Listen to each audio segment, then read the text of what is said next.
When was the last time you took a leap of faith, trusting that everything is going to work out? Do you crave growth, or are you merely content with the status quo?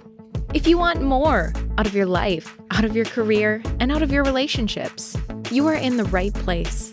Take the leap and discover how to create a life by design rather than living it by default. Real success starts with you. Now here's your host, Colleen Biggs. All right, listeners, hello, and welcome back to another episode of Take the Leap. I am your host, Colleen Biggs, and I'm very excited about today's episode. We've got Amy Singleton here, and developing a resilient mindset has got to be one of the number one things that as an entrepreneur you have to work on, because there are down days, there are up days, and if you do not have a resilient mindset, and we'll get into exactly what that means, you're going to struggle. So there's a lot of things that you can do to support that resilient mindset, like, surrounding yourself with great people like I do, because today we have Amy Singleton here. But before we get to Amy and you meet her, I did want to thank our sponsor of today's show, Animated Holiday Lights. At our company, we're dedicated to transforming spaces into extraordinary wonderlands through our expertly crafted permanent light installations. With a team of skilled professionals and a passion for spreading joy and cheer, we strive to create captivating light displays and leave a lasting impression. And you never need to climb a ladder again. Our lights can dance to music, any song, any color, any holiday. From residential homes to commercial properties, our permanent light installations are designed to enhance the beauty and festive spirit of any location. We take pride in our attention to detail, using high-quality materials and advanced techniques to create stunning visual experiences that surpass expectations. So join us in this magical journey as we bring the holiday spirit to life through our dancing permanent light installations. Explore our portfolio and see the transformative power of our work. Visit animatedholidaylights.com today and let us create an enchanting holiday spirit that will leave a lasting impression. And I have to say, you don't want to wait till the holidays. You want to get them up now. So you could have had them lit for Valentine's Day. You can light them for St. Patrick's Day. There's so many different times that you can light them. So they're fun for like having your favorite football team or basketball team or a birthday or whatever it is that you're utilizing. And they're just beautiful at night as down lights or security lights that you would have for your house. So thank you, Animated Holiday Lights, for sponsoring today's show. All right, let's get to Amy.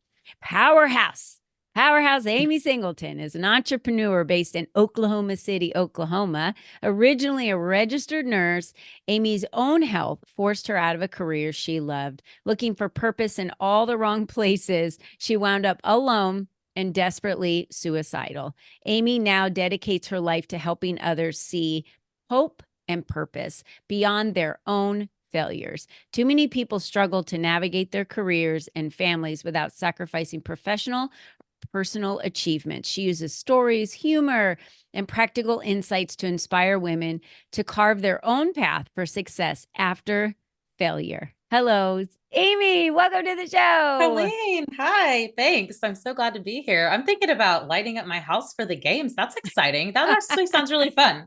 I need to look into that permanent light installation. I like it. It really is. They're all over the place here in Arizona where I live.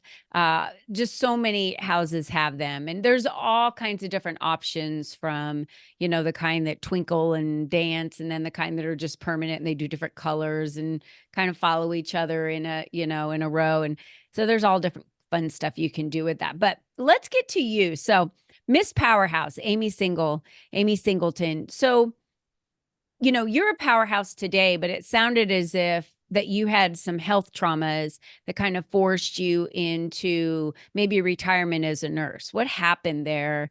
And how did you use that fight of what you went through to shift it around to create fuel for you to become the powerhouse you are today? Yeah.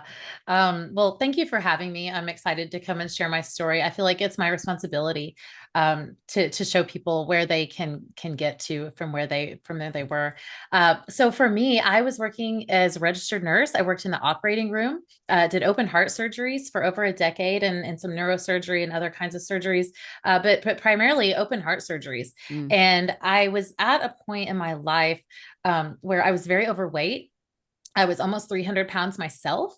And I was looking at that table going, this is going to be me. Oh my gosh. And that year in 2010, so many things happened. I filed for divorce from my husband, who I'd been with since I was 12 years old. After a very long time together and two children, I found out he was gay. So that Mm. was devastating. So that was kind of the first hit, so to speak, that Mm. happened. And then after that, I had a boyfriend. I'd lost a lot of weight because I'd had gastric bypass surgery that year as well. And then I was hunting with a boyfriend, which if anybody knows me, like that is not my thing. But if you know, like when you leave someone, and that was the only guy I'd ever been with, right? I wanted something vastly different. So I ended up with a welder who was like a hunter. It was a wild, but long story short, I broke my back on a four-wheeler Oh hunting. my gosh. And after that experience, this whole cascade of symptoms just started happening.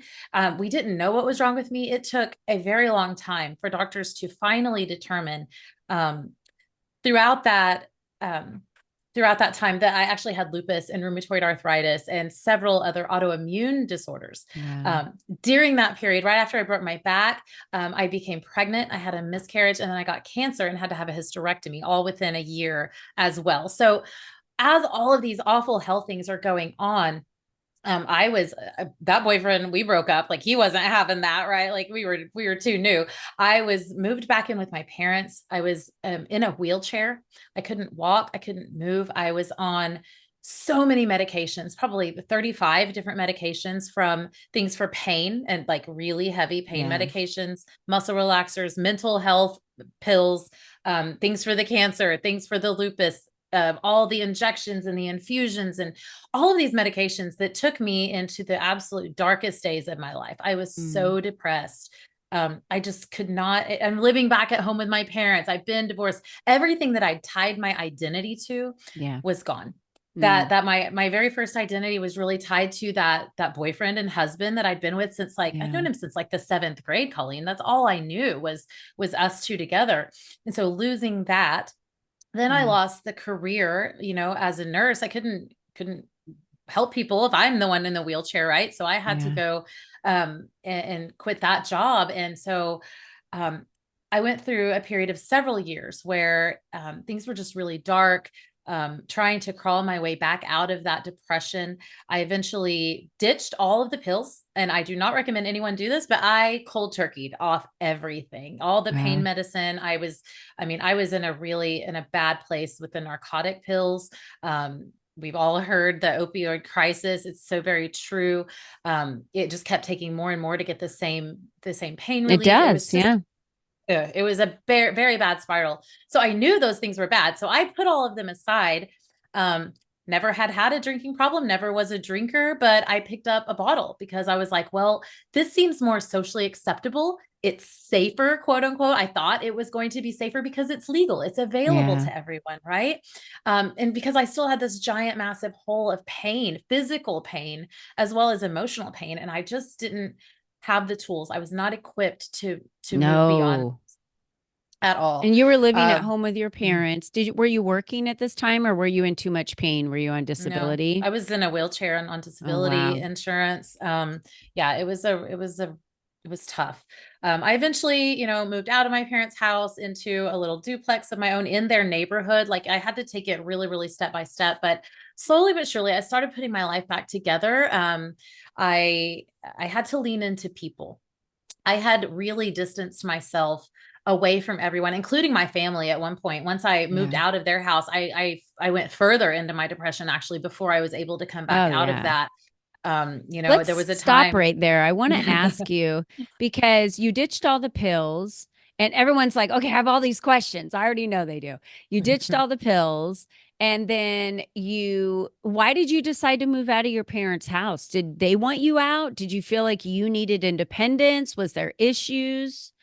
All of that. All of that. Yeah, for Okay. sure. Yeah, all Yeah. of that. It Okay. was really tough living there because my kids were going back and forth every other week still between their father's Okay. house and my house, quote unquote, my house, which was my parents' house then. There was like, they were parenting, I was parenting, I was drinking. My mindset Okay. was not right. And so I Yeah. wanted my freedom. I wanted to be away from them. They helped me to the point they could. And, you know, my parents were kind of exercising some, what they would call tough love. I love I that. don't know that really worked or how that worked, but however it happened, we both found our way to where we Okay. needed to be again. Yeah. And yeah, I had to really remove myself from that and be alone for a while, which was really hard. And, you know, there were many times I was holding a handful of those pills that I ditched that I hadn't, you know, flushed or gotten rid of. I was just holding them on my hand, really thinking that I Yeah. was better off, that my kids were better off, that the world was better off, that I had nothing to offer, that I was just too far gone. Yeah. And You that were those just times are, rock bottom. it was just absolute rock bottom. Yeah. I mean, Yeah. I nearly lost everything.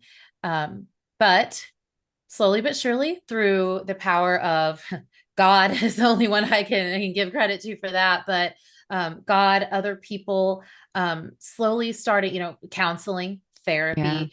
And then finally someone reached out to me and was like, look, I know I was doing what I call vague booking. Like, I'm just like, I finally started like opening up the Facebook again. I mean, I was to the point, Colleen, I was laying on the couch. I wouldn't even turn on the TV, or if it was on, I wouldn't turn it off. I wouldn't change the channel. I couldn't want to, if that makes sense. I just couldn't Yeah. move. I wasn't feeding myself, wasn't doing anything productive for myself even. So a friend, kind of an acquaintance that knew my ex-husband and me both, called and he's like, look, I see what's happening. And that was a really crappy thing that happened to Yeah. you, but you are so much better than this. Why are you letting this rock you to this point? I'm coming Yeah. by.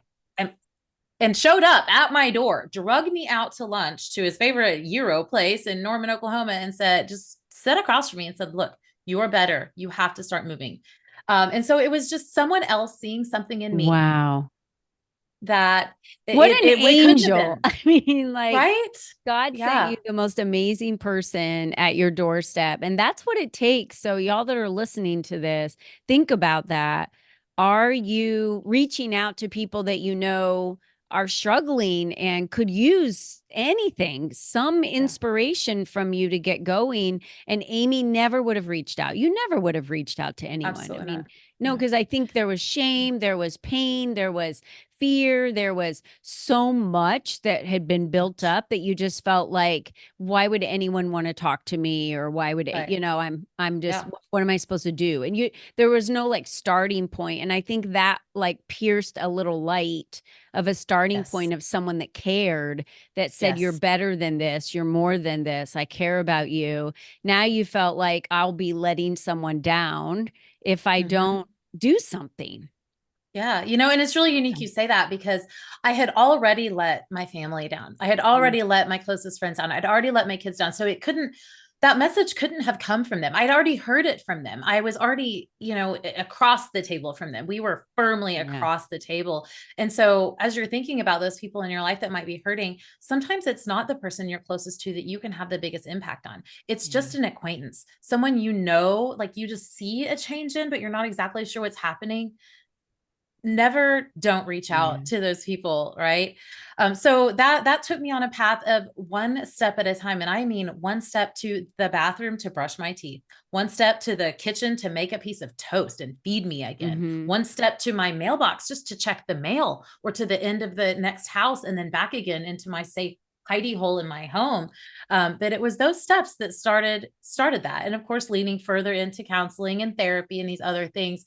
And then eventually I was trying to make more friends because I distanced Mm-hmm. myself from everybody, right? So I downloaded an app, a dating app. Plenty of Fish is where I met my husband. It will be 8 years I love it. next month in April that we met on that silly dating app that said he was 1 mile away from me, and his home was 1 mile away from me, and I was just looking for friends and connection.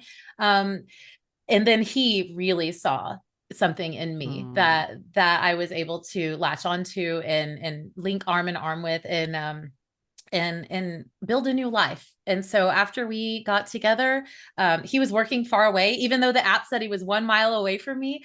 He was actually working 8 hours away in his business. And so he was a serial entrepreneur. He'd done had many businesses in the past, was running a business out of state at the time I met him. And we wanted to bring him home. Eventually in our relationship, we're like, okay, this is working. Like you can't always be working away. Where can we serve? What can I physically do that's not nursing, because my body's not going back to that? Where do our time and our talents and our interests intersect in a place where we can truly serve our local community, bring you home, and use both of our time and talents together? And he said, you know who I've paid a lot of money to? Marketing agencies, lead services like Angie's List or Home Advisor, GoDaddy, marketers that promised me the world and gave me nothing, people I couldn't trust, people I didn't know. Let's do better. And so we decided to start a marketing agency, and the rest is truly history. It's been an absolute joy to work together. I've never been happier, never been healthier, both physically and mentally. And it all started with just someone seeing something in me and me having that faith and stepping out when I thought it was going to be a cliff and just putting one foot in front of the other for years now. So how long has that journey been since you were in that townhome, or do you remember how many years? Yeah, that was like 2014, so almost 10 years ago. Pretty recent, I think. Fairly recent, 10 years, right? Yeah, really recent. Pretty recent. And say, what steps have you taken since really meeting your husband and feeling again like you have a purpose and a reason to love again and a reason to get up off of the couch? What helped you build that resilient mindset? Do you work with individuals today also in helping them build that resilient mindset? How does that work? So I think really one of the first things, the first things I started doing was just digging in and trying to learn more about myself, trying to discover and uncover the things that had happened to me in my past and discover the reasons for my thoughts and behaviors and feelings, and working through so much of that in therapy. But ultimately, the resilience came when I started working with a mindset coach, and he taught me, hiring coaches. Absolutely. When you get the right one, I mean, there's a million coaches for a million things, right? But when you find the right person that has done what you want to do and is at where you want to be, and can show you that path that is your individual path, but some tools that help you to get there. Recognizing that there are so many polarities in our life, there's the ups and downs, and trying to manage those polarities on a day-to-day basis and desensitize yourself to that. So I started doing a lot of prayer, a lot of meditation, the things you see all over the internet now, like ice baths and saunas and big heavy exercise and breath work, and all those things have really helped to shape who I am. These personal development books, God, my relationship with God has grown. I feel like business ownership, entrepreneurship is such a spiritual journey. I didn't know that at the beginning, but it has certainly become that. And truly identifying your purpose. I have my purpose written on a plaque over here on my wall, because that mindset coach helped me to understand that those things I'd tied my identity to, that first husband, that job. A lot of women tie it to their children, and a lot of women my age those kids are graduating and going off to college or moving out. And so when you tie your identity and your purpose to these temporary things, that are what he would call a finite project. These are finite projects. Even my marketing agency, Height, is a finite project, right? I won't be doing that when I'm 70. But what is the purpose that I can serve every single day, no matter where I'm at, no matter who I'm with? And that mindset coach, he always said to me, Amy, even if you end up in prison, because I'm voted like most likely to end up in jail for something, or prison, because who knows what wild thing Amy might do. But no matter where I end up, I can serve that purpose. And you can also serve that purpose within those finite projects, but understanding that those finite projects aren't something that you can hold on to forever, and that they will come and go, just like those polarities come and go, and being able to serve that purpose, which for me is bringing hope and purpose to people who have failed. Mhm. because I have failed, man. Colleen, I've messed up big. My health has been messed up. Other people have failed me. I didn't think that my ex-husband was going to come out as gay and fail our marriage. I had zero control over Yeah. that, but I had a responsibility in it. Sure. Absolutely. So taking personal responsibility and then understanding that I am fulfilling a purpose every Yeah. day within those finite projects that I work on has really what's been the thing that's helped me to develop that resilience. Yeah. And I think that the other thing that you had mentioned was finding your purpose through really loving working with people, supporting business owners in digital marketing, right? When you find something that you love to do. And I've noticed the absence in people when they're depressed or they're anxious. It's like they're missing something. There's that purpose, like that why I'm getting up every day, the why of why I'm doing things, you know? And I love Yes. that you say, find the purpose, work with someone, surround yourself with someone, and then write it out and know what it is, right? Know what it Mhm. is and go after it every day. And you're right, it's mainstream now for all of the modalities. There's a place very close to me called Reset. They have everything from red light therapy um, to compression therapy to cold plunges. They have all of that within their Wow. space so that you can go and reset. I love the word Yeah. reset because you reset your body, you reset your mind. And a lot of that is mind over matter, and you've got to breathe through some of what's happening, you know. And I really like it because it challenges you. It challenges us to do something in a short amount of time. So it's very quick. You know, I did martial arts for 3 years to become a black belt to challenge my mind and my body physically. That's a long, commitment. This is an hour commitment to go in there and Mhm. do these pieces and breathe through them and get your mindset. And most people that say, no, no, no, no, I can't do that. That's a mindset thing because you can do That's it right. because no one's Right. died doing it. So That's you right. can, you just don't want to. And why is that? And why is there resistance there? And where else is resistance showing up in your life? That's That's the right. biggest question you have to ask yourself. Why'd you say no? Why are you afraid to do something? Where's that resistance showing up? And then, usually it's showing up somewhere else in their life too. So, Amy, I Exactly. know that you're everywhere as the real Amy Singleton. So tell me, did you wanted them to go to LinkedIn, Instagram, Facebook? Where's the best place to connect with you, and why should they connect with you? Oh man. Well, I share lots of marketing content, helpful marketing content, and mindset content as well. Yeah. I share my sobriety journey. I'm very open with my life, and truly, when I chose that handle, it was because someone else already had Amy Singleton, but it really worked out because I do just keep it real. And you can connect. They can connect with me at amysingleton.net. All the links to my podcast and social channels are Yeah. there.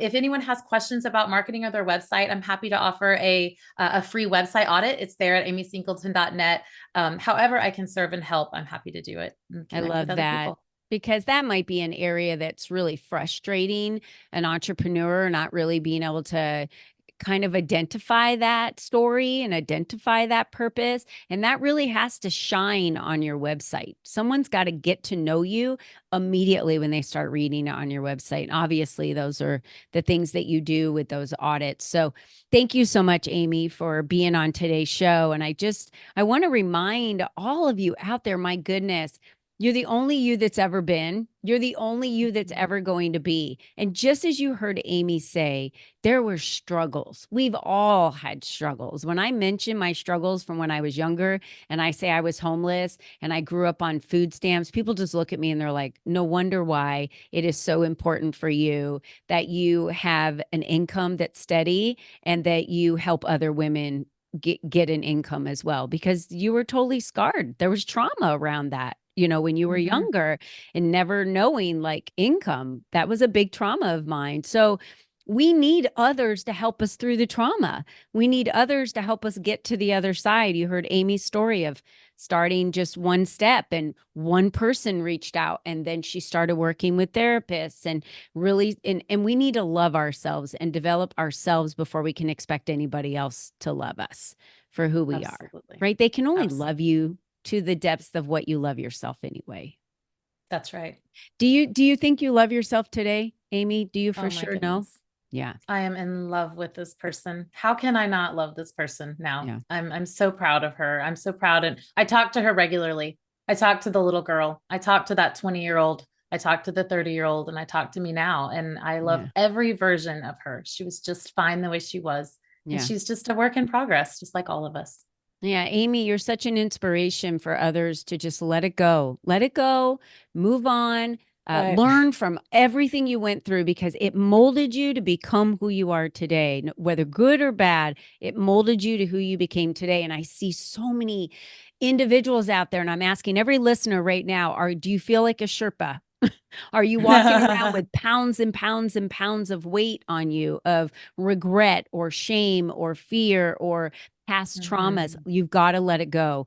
Find a therapist, get with someone that you need, contact Amy. You've got to work with someone who can help you get rid of that and get on the other side of that because this is your one life. That's And you it. do not want to carry that with you for the whole rest of your life. I guarantee you will regret it in the end. So this was Absolutely. really eye-opening, Amy. Thank you so much for this beautiful conversation, and thank you for joining us. And to everyone out there, don't forget, be you and be strong, and we'll see you next time. Bye-bye for now. Thank you for joining us on this journey of self-discovery, where you learned the tools to create a life by design. Remember, you are the only you there is, and you are the only you that will ever be. Be you and be strong, because you are brilliant, and the world needs you at your best. We cannot wait for you to join us again next time.